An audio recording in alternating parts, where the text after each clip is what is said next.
Baudin, je suis donc, j'étais journaliste, je le suis toujours, parce qu'on le reste jusqu'à sa mort. Et j'étais responsable des sports à Var Matin. Puis après, j'étais rédacteur en chef d'une revue d'art qui s'appelle Art Sud. Voilà. Et j'ai été également.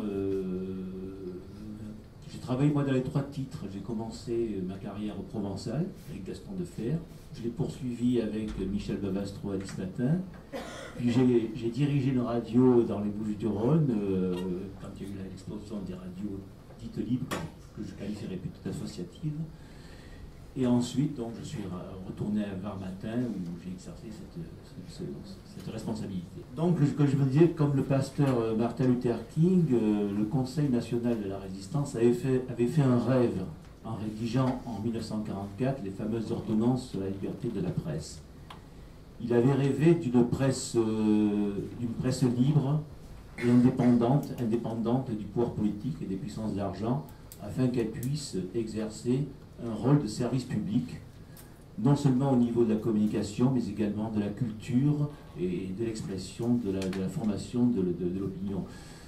Malheureusement, parce qu'évidemment, en disant que sans cette liberté-là, il n'y a pas de démocratie réelle. Un citoyen doit être d'abord un citoyen bien informé. Malheureusement, ce n'était qu'un rêve, puisque je rappelle que ces ordonnances ont été abrogées durant les années Mitterrand.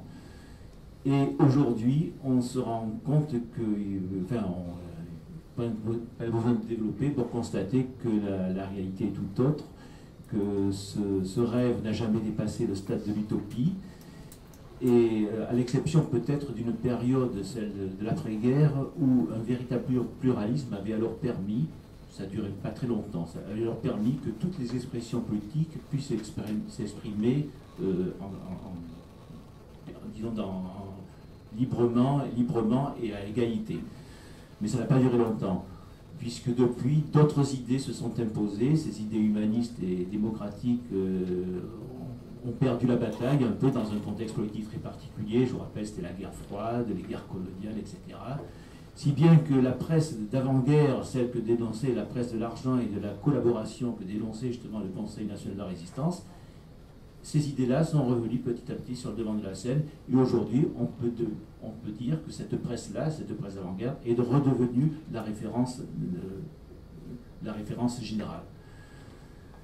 Alors, dans ce cadre-là, que devient la liberté de la presse? Eh bien, la liberté de la presse, c'est un mot, c'est un concept qu'on pourrait un peu détourner en disant c'est devenu aujourd'hui la liberté des patrons des entreprises de presse.